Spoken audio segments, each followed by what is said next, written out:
I finally seen the movie The Menu, and it is just as awesome as everyone is saying it is. The storyline is unique, the acting performances are outstanding, and production put a lot of effort into accurately displaying cooking techniques and using proper cooking terminology.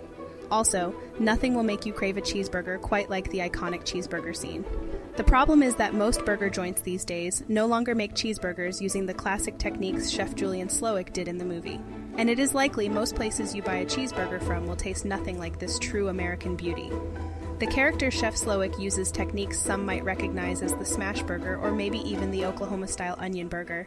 And these are the techniques that create the perfect traditional American cheeseburger taste, which we all grew up with and love. So, if you want to experience the same joy of biting into a cheeseburger as the character Margot Mills did, look no further and let's get into how I, as a home cook, would construct a really good well-made cheeseburger. I always start with toasting some buns. These are a brioche sesame bun, and in this case, I do think it is worth spending a little bit of extra money for some high-quality buns. I slather on a generous amount of room temperature butter, and I toast those on medium heat until they are a beautiful golden brown. This can be done on any kind of pan of your choosing, and once those are toasted, I lay those to the side. Next, I prep my onions. Most cooks would recommend using a mandolin to slice these. The reason is because you definitely want these onions paper thin so that they cook down into the burger in a short amount of time. I cheated a little bit, however, and sliced my onion as thinly as possible with a very, very sharp knife. Let's talk about the pan we're going to cook our patties in. You want to work with something that is heavy-bottomed and that can take some scratching and scraping. I am using a well-seasoned cast iron griddle. You can use a regular cast iron pan, and I have also done this with a stainless steel pan, but you definitely want to use something you do not mind scratching. In the past, I have used a non-stick pan with plastic spatulas, and the end result was not quite as flavorful. I am going to give my griddle plenty of time to preheat on medium-high. This pan must be piping hot before I even think about dropping a patty on. I have 80-20 ground beef, and for maximum flavor, 80-20 is the best kind of meat to use. I am portioning out 2 pounds of ground beef into 8 equal balls. I season one side right before cooking, and that is the side I am going to drop first. Once my griddle is piping hot, I place my meatballs in, seasoned side down. Then with a pair of my widest, sturdiest, firmest spatulas, I make an X shape and push down aggressively. No flimsy or bendy spatulas allowed in this step. I keep pressing until my patties are about 1/4 inch thick and the patties are nice and wide.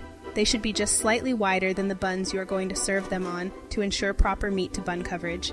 Just keep pressing those patties out until they are wide enough. Next, give the unseasoned side a generous sprinkle of salt and pepper before placing on those thinly sliced onions.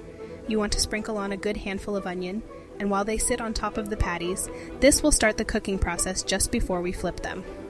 I'm going to cook my first side until the burger is 90% cooked through, about 2.5 minutes before the flip.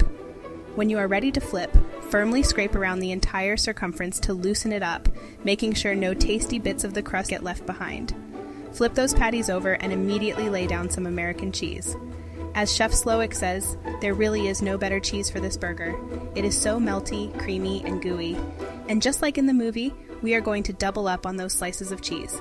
Now just take a look at the way that cheese melts down beautifully. And believe it or not, it is ideal to have some of the cheese melt down into the pan. That is what people in the industry might call a skirt.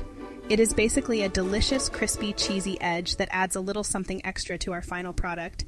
After about 1.5 minutes, we are ready to serve. I have placed some pickles to cover the entire area of the bottom bun because no one actually enjoys only having exactly 2 pickle bites in a burger. Seriously, fast food restaurants, stop doing that. The acidity of those pickles is going to perfectly complement the fattiness of the meat and cheese. I am going to double stack my patties and place them on the bun. You may have noticed in the movie that Chef Slowik added no condiments or toppings to this burger. Well, that's because when this style of burger is made properly, it truly needs no toppings. And that is coming from someone who is a huge fan of burger sauce, toppings, and condiments. This fantastic burger needs nothing else, it is so perfect just as is. But of course, if you went through the trouble to make this burger at home, absolutely dress it as you see fit.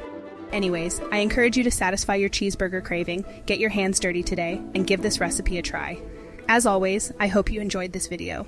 Please be sure to subscribe, leave a like, and comment what you would like to see in my next recipe video. See you next time.